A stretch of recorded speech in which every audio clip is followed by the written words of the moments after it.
We are Supremely Black. We are Flake, Rose, and Spears. This week is just Rose and myself, which is Spears. Our co-host Flake on a vacation with the wife. So cheers and congratulations to them. Sometimes you just need to step away and, you know, spend that quality time with your significant other or even with yourself and just get away from the world and, uh, just chill. So that's what our co-host is doing. But how was your week this week, Rose? It's been super chill. Been killed in the gym, man. Just kind of staying focused, staying active. Slick think I got a spider bite or something, man. That hit me down over the weekend, so I really didn't do too much. But overall, the week been pretty consistent. End up making a big decision that I speak about at a later time, but things are looking definitely up. About to press the gas on a few things like we're gonna discuss today, but been super chill. How about yours, bro? We've been super chill as well, super chill. Congratulations on that, because me and you chopped it up about it. So congratulations on that big move. I know there's gonna be big things in store for you, and you're gonna do some mighty things with that. So congratulations are definitely due to you. But my week was chill. I ain't did too much. Relaxed, kicked it with some people Saturday, and then was back working at work, mandatory overtime and stuff. So just been working, chilling. That's about it. So this week for our listeners who follow us on the regular, and for our new listeners, Rose and I and two other people founded a nonprofit called P.L.A.G, which stands for Power, Liberate, Accelerate Growth. And I know y'all been hearing us chop it up about it at tidbits here and there and talk about it. And then also we have a website, we have an Instagram page, so you can check that out as well. I'll drop that info a little bit later on. But this week, since it's just me and Rose, we decided to go ahead and just, share the vision, the goal, the foreshadowing of where we project ourselves to be in the near future, and just let y'all in on about what we trying to do, what we gonna do, and how P.L.A.G is here to benefit our lives, but y'all lives as well. So, Rose, I'll let you jump it off and pop it off if you want to. Yeah. So appreciate it. So, what you want me to just go ahead and we can kind of discuss of like what's the overall goal of what I'll be bringing to the table in regards to it, or what? How would you like for that to be? You could. So okay, so I'll pop it off and then Yeah. you follow. So because I want to give them a backstory and a history or whatever of Gotcha. how all of this came about. Gotcha. So in 2016, I started my first nonprofit called Empowered Nation. And so Empowered Nation was a nonprofit to empower our people, but all people, because as we say all the time, shoot, what's the saying that I be saying? Black, dang, my mind just went blank. But anyway, uh, just because we are radical about the Black movement and empowering Black people does not mean that we're racist. It does not mean that we are opposed or against any other races. It's just we put our lives and our races to the forefront and up front first because of one, everything that's been happening, but two, because that's who we are. We cannot be or live or function without first acknowledging who we are as a people. So I started a nonprofit in 2016. Uh, Basically, it was by myself. I did everything. I had a board of directors, but I was still the main one moving the things, trying to get the grants, making up the programs, doing the actions, putting the money forth, all of this stuff. And so it was solely me. And I didn't realize at first when starting the nonprofit everything that it took, from the paperwork to the legal stuff to just doing the action work and just everything that it took. and it became semi-burdensome because it was just a lot on my plate. It was a lot to deal with, and I was getting discouraged because it wasn't moving how I wanted it to move. So come 2019, bro. Yeah, it was 2019. Yeah, that's when I moved. That's when I moved to Houston. Okay, so 2019, me and Rose linked up and met each other through a group that we were both in on group me for people that lived in the Nashville area that was from the Nashville area that moved to Houston. And so it was a networking group just to keep everybody in touch and whatnot because I went to Tennessee State in Nashville. Rose grew up in Nashville or lived in Nashville. I'm not going to say grew up because I know Milan's the home. So I'm not going to get it confused. But moved to Nashville for a little bit, you know, did some things in Nashville, knows Nashville very well because he's a Tennessean. And so we connected through there. And when we connected through there, uh, we talked shit at first, you know, back and forth, banter, dialogue or whatnot or whatever. But as the type of people that we start talking about our passions and the bigger things, the things that mean more than just the bullshit and the clothes, the cars, the money, and the females and whatever else. Like we started talking about the things that we was doing and that we had done. So uh back home, I'm from Dallas, and that's where I currently live at now. But back home, I was doing my Empower Nation. I was mentoring kids at the high school that I graduated from and everything. I was doing things in the community and doing stuff like that. Uh, Rose moved to Houston from Orlando. In Orlando, he was doing a mentorship program and everything with some youth at a high school or junior high. No, we were just doing the kids that were entering high school, so we're doing the junior high. Yeah, yeah. So he was mentoring junior high kids and whatnot. And so that's where our first conversation went to, and we was talking about that and everything. And so we was just talking about like what we would like to do, how we would like to do it in Houston, how we would like to bring about change and all this other stuff.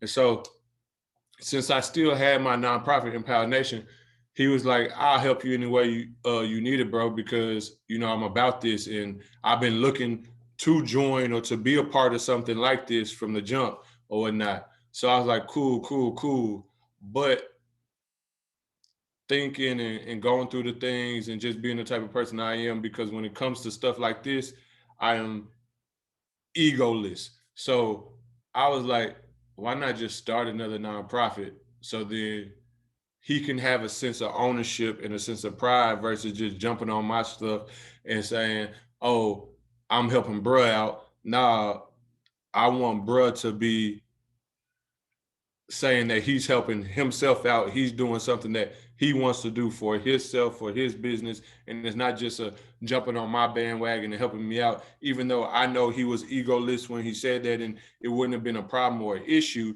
It was just the sense of privilege and pride and having ownership of founding a nonprofit and everything. I was like, bro, let's just start over from scratch and start a new one. And so we would chop it up and talk, phone calls, text messages when we met up and linked or whatever and all this other stuff. And so uh, something came to me one day and I shot him a text message said, power, liberate, accelerate growth. But we're going to call it P.L.A.G. Bro, first thing was like, nah, bro, why P.L.A.G? I don't want to call it P.L.A.G. Why P.L.A.G? What P.L.A.G mean? That's a negative thing. Yeah. I told him, I was like, say, bro, I know it's negative, but that's the thing because as Black people, they look at us as negative. A plague is something that's overpowering, takes over, and is something that is deadly. And we are a deadly force, but in a good way. And so, since they look at us as a negative, it's going to be a triple entendre because we are going to take over as a mighty force and do things in our communities, in our nation, and eventually in the world. But we got to start with our communities and back home first, so in America first, and do things to change things. So we're going to take over like a plague. Then, because they already look at us negatively, we're going to use it to our benefit. So let's be called a plague. Let people frown upon us for what we do. But when you know the acronym and what it stands for, and when you think about it, power, liberate, accelerate growth, there ain't nothing but positivity that can come from it and that will come from it. So that's just a little backstory of how all of this got started. I'll let you add in some pieces that I missed, bro, and because I know I was trying to say it kind of fast because I do want to get into the meat of the conversation. So Yeah. if I miss anything, just fill in. No, I think you covered it good. Like me and like he was sharing, we had like some of the same things that we've already been doing, and like I was saying, like he stated, I could really care less about being like in the front of it. Me and Bruv had kind of like that conversation, but sometimes you just got to understand who you are and what's your true purpose, and sometimes that means that you do have to step into the front of it. So just to kind of give that backstory is like, yeah, as we really focus on our communities, one of the biggest things that what took us a little while to roll it out was making sure that we were actually that amongst the people that we're actually around as well. So it's not just necessarily we're trying to impact the community if we don't have the same power and influence over our own family. And as we get into the conversation, you'll get to understand that where I'm at with it and why really choosing the particular things that I'm really honing in on. But overall, that's definitely how P.L.A.G started. And just to kind of share, like when he had stated P.L.A.G, I'm like, nah, bro, I'm not with that. But when he explained how it was, I think it's going to be dope. And I think it speaks to both our personalities a lot and the ladies involved because it kind of gives you that shock factor. And so it draws your attention by the name. But when you see the symbol, when you see the words, you realize that, oh, I see exactly where you all were going with it. So I think it's going to be dope, but we'll get into that. Okay, so to let y'all know what P.L.A.G is about, it's a twofold nonprofit. The first fold, or it ain't really no first or whatever, one side of it is activism. So with the things that's been going on in the world today, so with, George Floyd, Antonisha Jefferson, Breonna Taylor, Ahmaud Arbery, there's a plethora of names to list. Is to be a voice for the voiceless, to go to ground zero, wherever that may be. So whether it be Minnesota, whether it be Kentucky, whether it be Missouri, Florida, Texas, wherever it's at, to go to the places of the ground zeros and implement programs in those communities, to do things in those communities that actually affect change in that community, to go before the judges, the cops, the mayors, governors, whoever, and to apply pressure to them. One thing that is different from Empowered Nation to this one is I've stepped into the true calling of who I am, and I'm a little militant. I'm a little radical, as my bros call me and everything. And I am now to the point where I am tired of just praying, just protesting, just kneeling, just crying out, just being having a disheartening heart, and just being upset and furious. I am ready now to apply pressure and to do things and to make people realize that we just not gonna turn the other cheek no more, that we not just gonna accept this shit for 400, 500 plus years. Enough is enough. And when you know the history of the world, because it's not just America, when you know the history of the world, there has not been a liberation without war. There has not been a liberation without some type of fight. There has not been a freedom of a people from their oppressors without the oppressed finally saying they had enough. And so the first fold is, and I'm not ignorant in my logic. So I know I'm gonna try to do everything peaceful first. Everything's gonna be peaceful. I know there are many forms of the body that get things done. So there's gonna have to be some intellectual conversations. There's gonna have to be some sit downs and some meetings. There's gonna have to be some people that actually apply for certain jobs or certain positions and certain titles that can help benefit us, such as Black people becoming more officers, Black people getting more into politicians, Black people actually going to more student city council meetings and school board meetings and all of that stuff. actually being a part of things. So then therefore we actually have a say, and so things can start being changed. But I'm also not ignorant and naive enough to know that that's still not going to stop them from murdering us. That's still not going to stop them from being racist towards us. That's still not going to stop the stereotypes, the discrimination, the hate, everything that we go through on a regular basis, because we all agree that the system is broken. And so the only way to fix a broken system is to rewrite a new system. And so that's where I'm at with it. I would rather it be peaceful and without bloodshed, but I know that that is a hope and a prayer. And so I am not opposed to anything, but it's to go to ground zero, wherever it is, to help the families out, to actually do things versus just giving them the 15 minutes of fame, you know, CNN coverage, MSNBC coverage, even Fox News coverage, or whatever the case may be, for them 5 days. And then the next thing you know, everybody's forgot about it. Everybody's forgotten. And then it's on to the next time until we at an uproar and crying and screaming again for the next death, for the next murder, for the next killing. And so it's actually to go in and implement programs to communities to help the families out, to help the communities out, to put pressure on the cops and everything. The second fold of the nonprofit is to go into low socioeconomic environment, so basically hood ghettos, trailer parks, or whatnot, and implement programs for not only the kids but also the parents, from a wide range of financial literacy, credit repair, you know, investing in stocks and bonds, to scholarships for kids that have all the attributes and have everything that they need to get into a Harvard or to a Yale or to a Tennessee State University or to a Bethune-Cookman or to a University of Alabama, Stanford University, or whatever the case may be, but they just are overlooked because of where they're at in the world.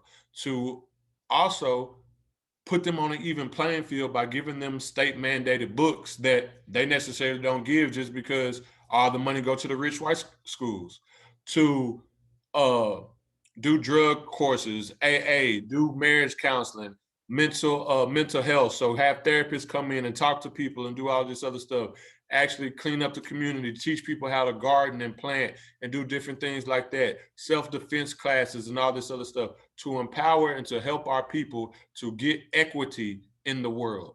So then therefore it'll be easier to get equality. So we're about teaching them about ownership and entrepreneurship. We're about teaching them to defend themselves. We're about teaching them about things that aren't just athletics and entertainment. And so those are the two aspects of the nonprofit. That is what we'll be doing with the nonprofit. The reason why it's so broad, and then I'll be done, bro. You could tap in. The reason why it's so broad, and a lot of people ask me why it's so broad, like why do you keep it a wide range of things that you're trying to do into the communities? And my answer is always this: a lot of times, certain organizations try to put a bandage on something that needs surgery. So if we just focus on, let's say, drugs, for an example, if we just focus on drugs, but if the person who is using the drugs is at home getting abused, we're not really helping them because we're trying to get them off drugs, but we're not even really touching on why they're running to drugs, why they're using that as a coping mechanism, what's really going on with them. So we have to give them therapists for their mental health. We have to give them self-defense so they can defend themselves or all this other stuff. We also have to give them a new way to hustle versus just going to the streets or going into a club and shaking something because they need money to get out of a certain situation that they may be in. And so that's why it's so broad, because we could focus on one thing, but that one thing is not really the root of the problem or the root of the source. And it's just a mechanism of what's actually happening at home or behind closed doors. And a lot of times, if we're going to be frankly honest, people don't like to open up. So if you just focusing on one thing, they never going to tell you the backstory of the other shit. And so that's why it's so broad, because they could come to us about anything, they could seek help for anything, but also we know our people are not monolithic. So we know all of us are dealing with different shit. So we want to help all of us. And so that's what P.L.A.G is about. That's what we're trying to do. That's where we're trying to go. And again, you could tap in, bro. Yeah, I think you covered a lot, but just to kind of give a different different perspective on it as well. I think the reason why we had chose for it to be broad is like he was saying, is just to touch bases across the board. And a lot of things that I have noticed just growing up within the community is that a lot of the times if either found myself complaining or just saying this is just the way it is. And I just thought about like one of my mentors that always told me is that you could either complain about something, or if they don't have something, you change it and you start doing it. And so as I got older, and I think as me and Spirits was talking about like creating P.L.A.G, that was our key focus, is that either you can complain or you can start doing something about it. And that's our overall focus. So a lot of people may think that it's broad. I honestly don't think so. I think it's really changing our minds from being, either the victim mentality or feeling inferior to a system. But then more importantly, you're actually going to be provided with the actual tools and necessary things needed to change it to a lifestyle, so that you're not necessarily worried about, going to other people, depending on the particular system. You've built that up for yourself. So I just think about it as like explaining what you do to like a kid. They're going to take whatever you provide to them and say exactly, hey, this is my lifestyle. This is what I want to do. This is who I aspire to be. And I just think sometimes that we create habits of either depending or complaining, and it's not necessarily action-based. It's because we're so caught up in what it's always been, you never really change your mind on how it can change. And so I'm really big on that, because I just kind of grew up in like a small town, and my family was always, they knew how to farm, they knew how to use guns wisely, you know what I'm saying? And one of the biggest things that I seen that wasn't necessarily the most strongest suit was finances. A lot of people shied away from that. So that's why that's really going to be my biggest focus. That's really going to be my biggest thing, but that's just a very small piece of the puzzle. So just to teach you how to get money doesn't help you keep money or teach you of what to do with that particular money. And money is that's just a tool. And so that helps you be able to do a lot of different things. So you talk about like the programs, grants, being able to allocate funds. If we're unaware of where that is actually going to, then we're really cheating ourselves, because again, we need the knowledge behind everything that's necessary to actually build a strong nation. And I think the most important part of it, even though we're not shunning away adults, I think the most important part of it is the youth, because it just depends on what environment they've been brought up in. They take on a lot of the stress that we do, and I was unaware of that until actually I started doing work with the youth, and they feel how I feel at 29 years old. And I think that's to me, that's very disheartening, is because there's a lot of different things that they could actually be focused on. And just remember myself as a youth, I was able to be a kid and think like a kid, but now they see so much oppression going on, they feel condemned or feel just as stressed as we are. And I feel like that shouldn't be their harsh reality, even though it is. But if they're prepared for that at an early age, they will realize that, hey, if we are self-sufficient ourselves and able to do some of these things, you will grow up to know how to survive within the system, where you don't have to also just shake hands or kiss ass to people that you feel are oppressing you. And that's our overall goal, and that's my take on it. Yes, sir. Yes, sir. Yes, sir. So, I guess my question for you, as and you kind of touched on it, but I'm still gonna ask. My question for you as co-president is, what is the most important thing that you could see yourself doing or P.L.A.G doing for the nation, for our communities, for the communities?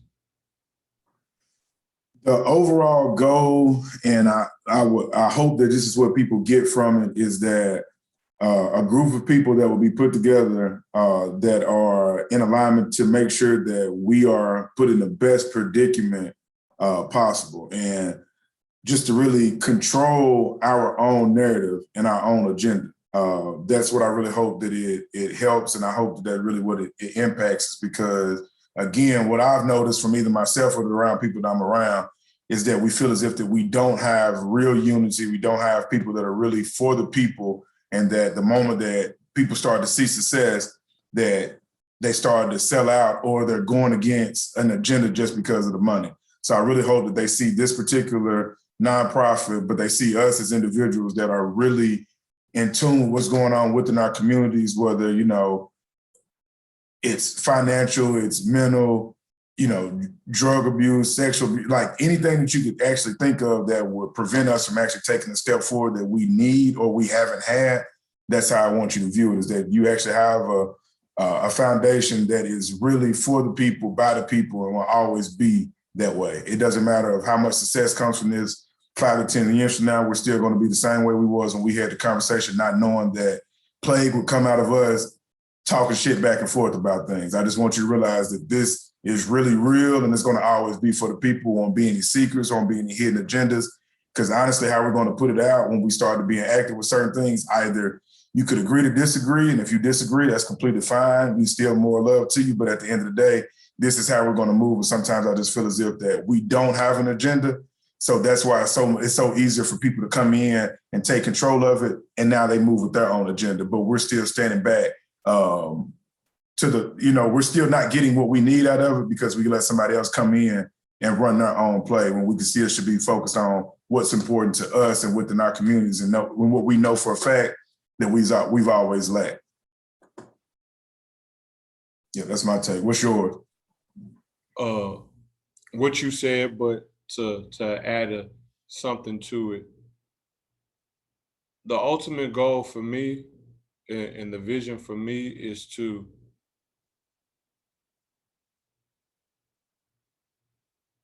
lose the brainwashing that we have self-inflicted on ourselves, and also allow others to inflict on us, to also build courageous people who aren't afraid to stand up to adversity or to bigotry when it's happening. And instead of just holding the phone and recording, even though we need those people, but to actually stand up and say, I will not let you harm my brother and sister. So if I got to go to jail with them, or if I got to die with them, this is what I'm standing here to do. But then also to, like I said, the brainwashing that we have to get rid of, and you touched on this, the hate amongst each other, the lack of unity, the lack of, we used to know how to till and move this earth to create anything out of it that we can be self-sufficient, survive, eat, or whatever with. We lost a lot of it. To get back to stop looking for the glitz and glamour in certain aspects, but to look for it in everything, and to realize that wealth is not only financial. Wealth is a inner thing. And so therefore to free your mind before you free your body. And so my goal is just to create an environment, a community that, like you said, is built for the people, by the people, but protects the people and also educates the people in all areas of life. So not just formal education. We talk about in all areas of life, from relationships uh to street stuff, to you know, how to maneuver in street stuff to a certain extent, because you're gonna have to know how to do certain things, because there is hood politics. You know, you're gonna have to know how to maneuver and do all this other stuff, to, like I said, farming and gardening and aeronautics, to doctors, nurses, to criminal justice, to all of this stuff and everything, to politicians, and just create a, a system that allows us to live freely and be liberated. Because a lot of times we think we're free until they show us again that we're truly not. And until we can get some of the same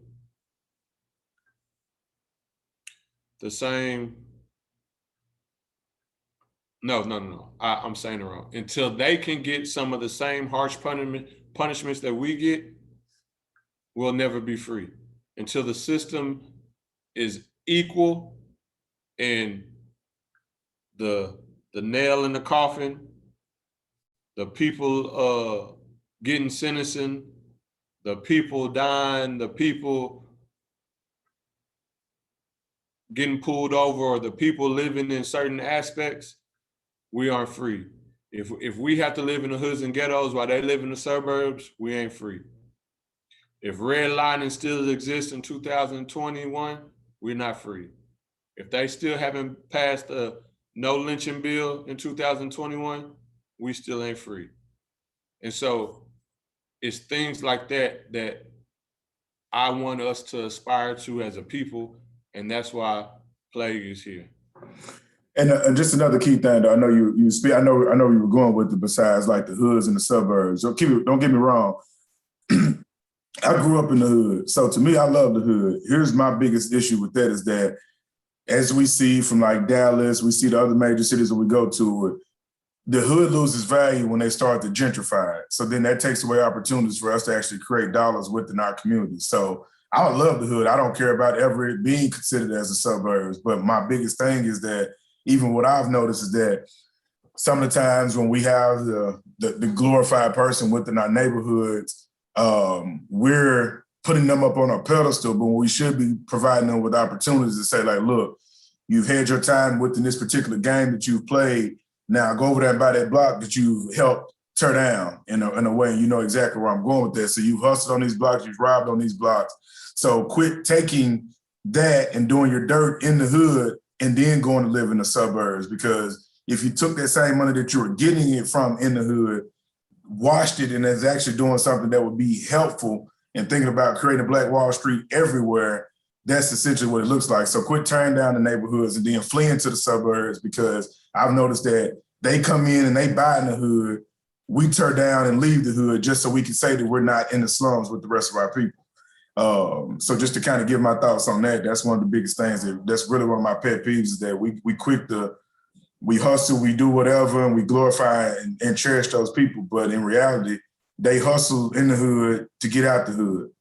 But you should still be building up that hood, because regardless of how you got your money, we know where it came from. So why not give it back? I mean, that's just how I look at it. So we don't have to go to the suburbs. The hood used to be rich back in the day. Like when I talked to my elders, that was a beautiful thing to be in the hood or in the country. It's because it was unity, it was family, and it was protection.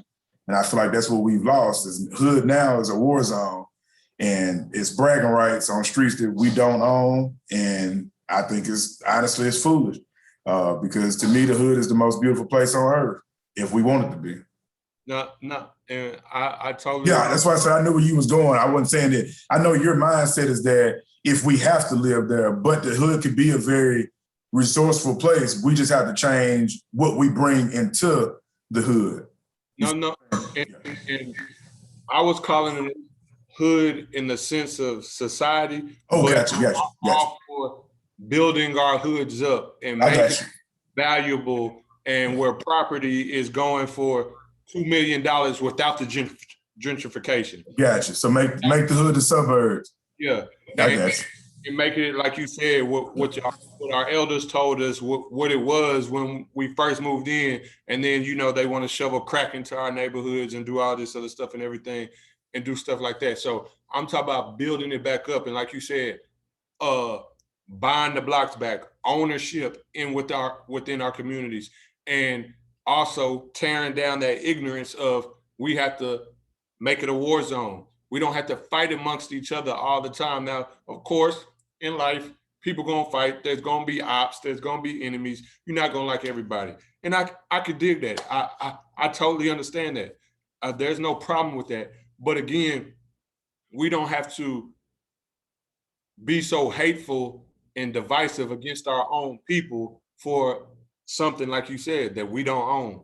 That if we don't change our ideology, that we'll never own, that we'll never majority own, and that we'll always get pushed out, and they will create another hood for us to move to, because they're going to keep gentrifying the areas that they deem valuable, that we devalue and then they're gonna move us out, and then our hood will go from Dallas to Plano to Richardson to whatever, and we'll be further and further out until we really are on the brink of Mexico or something, or in the ocean somewhere or whatnot, because we keep doing this to ourselves.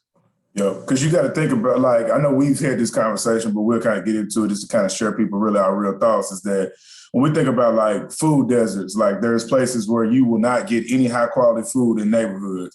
That is strategically planned, because all the places that we were pretty much could have went and got those from like a local grocery store, or being able to get to your Target, Kroger, whatever that they have within the neighborhood. Now you're pushed out further and further away to where you only got Popeyes, the Chinese restaurants, everything that's not good for you. Like there's not any high quality food. So and I've studied this in different areas in different cities, they do that intentionally. So you only get the lowest value of things where people don't even have to come to that side of town. And so when they don't come to that side of town, you don't have enough traffic. So there's not any funds to really go into that neighborhood. And so when you get to thinking about the importance of like census, that's key, because if you don't have people to even know what the census is, don't fill it out, and then you don't have any traffic, we don't have to spend any money anywhere. And it just looks like an abandoned area. But it's all strategic. So that's the mindset, is like realize like there is a mental war going on that we need to focus on, instead of worried about you Crip, you Blood, you GD, you Vice Lord. That's all cool. That was young. We got to get past that, because these young kids don't know nothing about none of that unless you tell them that, because what they trying to do is be on the game, or be in the house, or be on a tablet, because they have their own distraction. But it's really on us to say, all right, enough is enough. And that's just really our ultimate goal, is like to get past that mindset. We don't have to depend, but if we do not put resources back into our communities, we're going to forever be begging. There ain't no other way to say that. Yeah. And then something that goes hand in hand with what you just talked about with the food deserts, that goes right in hand with that, is education. So then when you pushed out, your schools aren't getting the money from the states, and they're going to all the schools that are outside, where the people are living, where it's valuable at, where they feel like it benefits. So then therefore your school's not getting books, laptops, anything that is needed and required for your children to actually learn and to mature and to develop into something to where they can get a decent job, or at least compete, because at the end of the day, we know school isn't for everybody. So therefore, we also know that there are certain things in school that needs to be changed, as far as it goes to the what's the C word called for Talking about curriculum? Yeah, to the curriculum. Yeah. that the students learn and everything. But if we don't vote on the census, like Rose said, if we keep tearing down our communities or whatever and pushing things out, then therefore we're never going to get the funds. If we don't go to the school board meetings, if we don't do the voting or whatever the case may be, to step up and say, well, this school needs the $2 million versus that school that just got $5 million just 6 months ago, but y'all trying to vote for $2 million more for this school. It goes hand in hand with the food deserts and everything. This is a strategic deploy that they're putting against us to try to get us to succumb to our circumstances and just to the system. But we have to do better. We have to do better. Yeah. And I think it's just key though. Like like I said, this is not we are doing it already. I think it's just more or less of, this is what P.L.A.G would be about. It's like a strategic plan to say, okay, this is what we need to do. And this is honestly what's working well. And this is what we need to do better. Because even for me, I wasn't mindful of it. And like I've shared on previous episodes, I've never in my life even voted. And that's not something I'm bragging about. But at the same time, I lacked the importance of it until I've talked to different people. I've had mentors that led me on the right path in regards to knowing how important it is, because to me it wasn't. But again, that's a mindset of saying voting is not going to change everything. But when you get to thinking about it, a lot of those things that are laws that are passed, bills that are passed, are direct impacts to poverty-stricken environments. And it's only going to get worse because they don't care, because as long as the money is going where they think it should go, or they think that deserves it, that's where it's going to go to. So voting and things like that gets you ahead of their curve. So, yeah. Mm. Do you have to those resources, man. What'd you say, bro? you got anything else to add? No, that's pretty much it, man. It's just, we're not closing out yet, are we? Or is it another question? No, it's up to you. Now, but Okay. whenever I was just gonna No, share the Instagram and the website, but yeah, but my last take would be is that, we're very open-minded individuals when it comes to that. Again, we realize two things. Everybody is not racist, and all your skin folk ain't your kin folk. So please don't get it confused to think that we just have one agenda, but we are. And I would consider myself definitely pretty much very pro-Black. But that doesn't mean that at the same time that you can't work hand in hand with somebody else that doesn't share your same ethnicity. I'm not foolish enough to even think that that's how it's going to be. But at the same time, I'm only shaking hands, and we're only, shaking hands with people that have the same plight and agenda as us, not someone trying to come in and intercept or somebody who's trying to come in and tear down. I think we've seen enough of that over the years.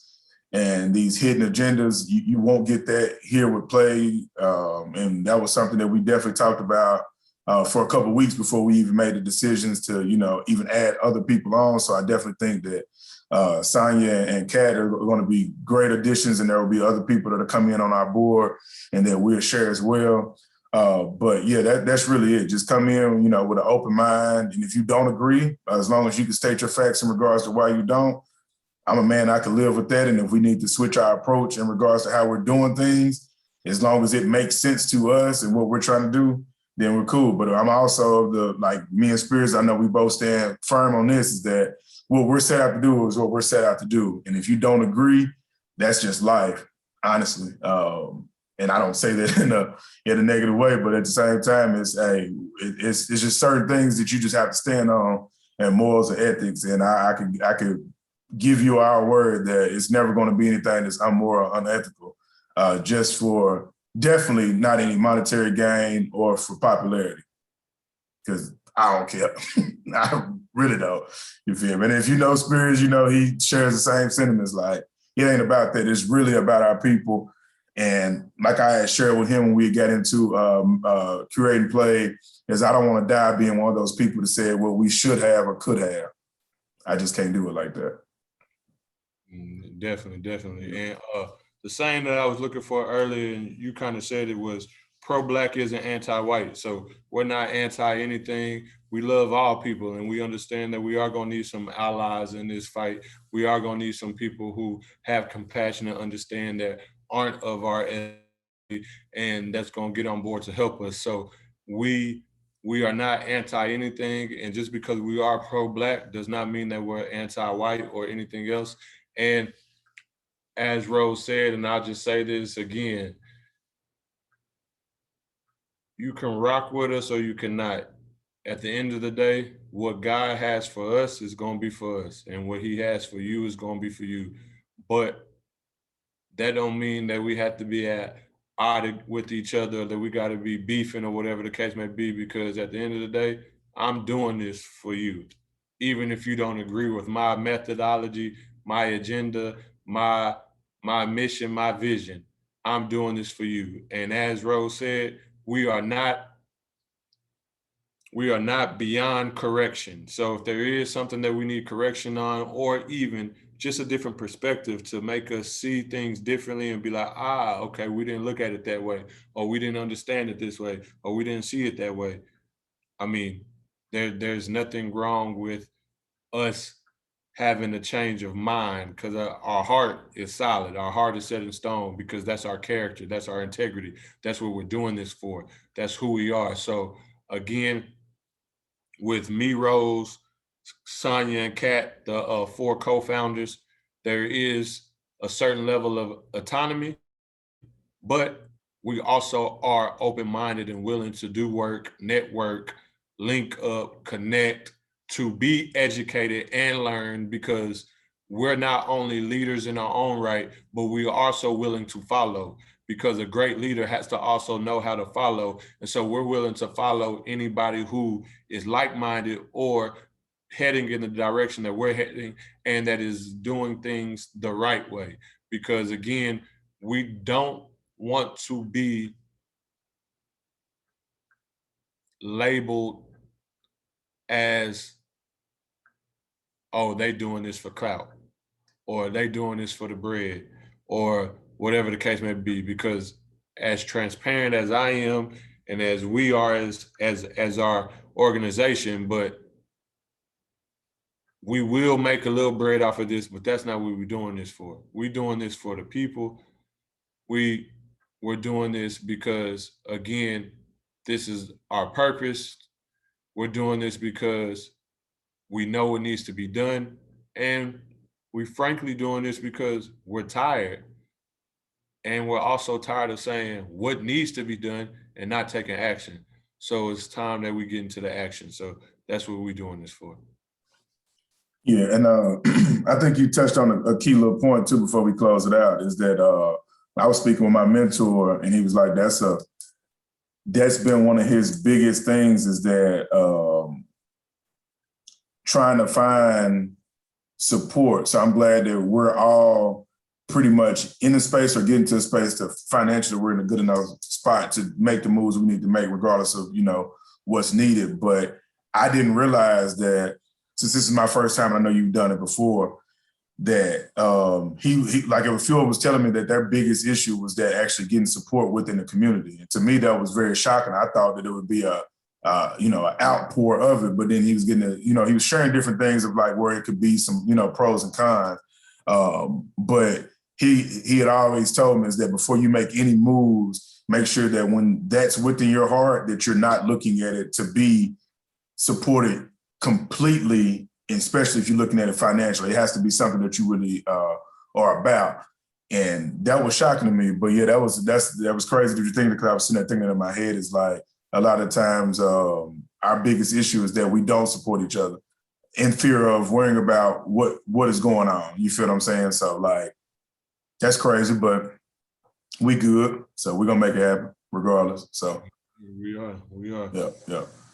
So for the Instagram, if you want to follow P.L.A.G on Instagram, our Instagram tag is P.L.A.G_nonprofit. So it's P.L.A.G_nonprofit, and that's our Instagram. For our website, it is www.P-L-A-G.com, and that's www.P-L-A-G.com. And so you can find our website within here in the next couple of weeks. We'll have our programs up there. Right now we have our mission statement, our vision statement, who we are,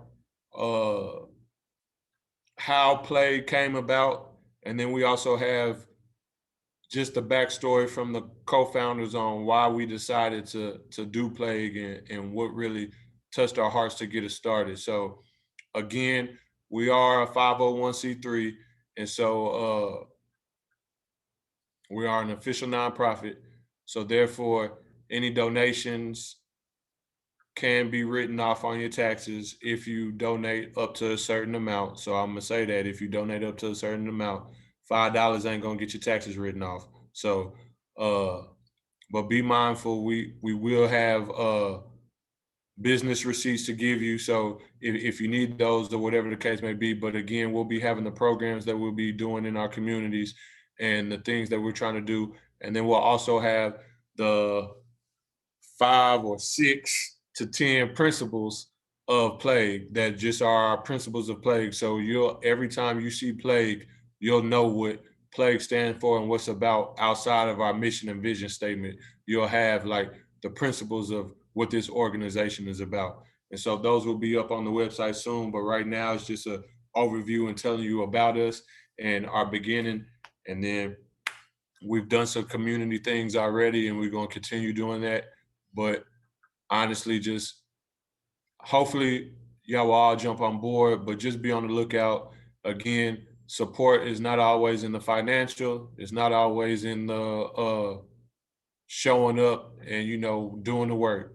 It could just be sharing us on IG or Facebook. It could just be liking a picture or a post. It could be anything as simple as that, because support happens in many different ways, but no support or lack of support hinders us more than the small support. Even the smallest thing matters. So hopefully I will be on the lookout for support P.L.A.G, and be with the cause. Couldn't have said it better myself, brother. I ain't got nothing else. All right. So for our Black Business Minute, we're doing Shop Black. So it's SHOPPE Black. And you can find them at shopblack.us. So it's SHOPPEBLACK.us.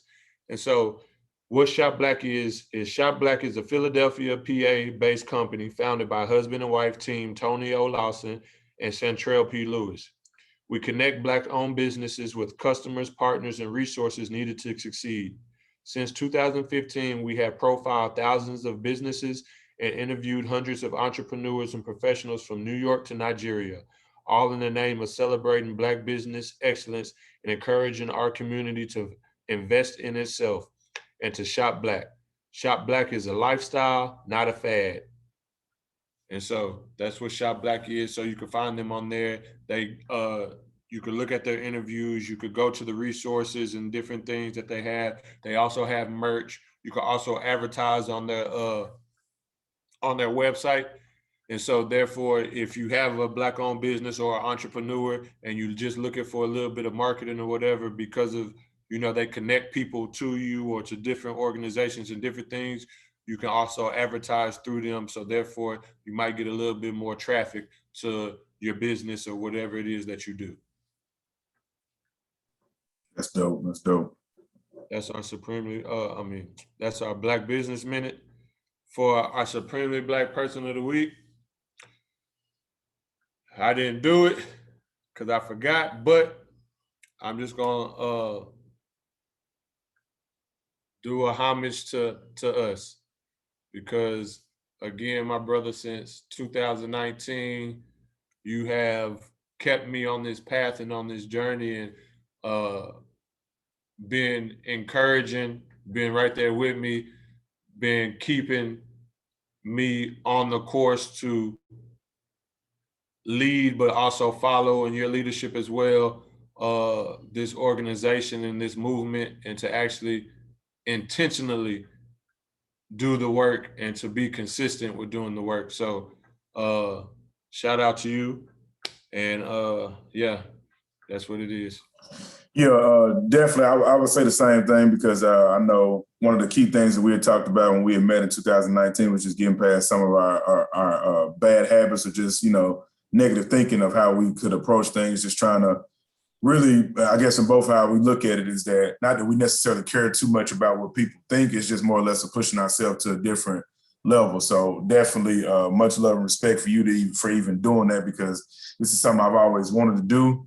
But was really just dragging my feet. And like I shared with you, two things is that don't let me procrastinate, and don't let me procrastinate, and help me understand my true purpose within who I should be as a man, and be confident within that approach. So that's where we're at. So the same love goes out to you, and respect, because it takes a lot to have an accountability partner, and that's quietly what we were within that space. So this is the first step, and before it's it's a real big move, but much love and respect, bro, for real, for real. Yes, sir. Yes, sir. Well, to all my queens out there, put your crown on and tilt that thing to the side and let them know that you are a queen. To all my kings out there, put your crown on and tilt that thing to the side and let them know you are a king. We are supremely black, and we're out.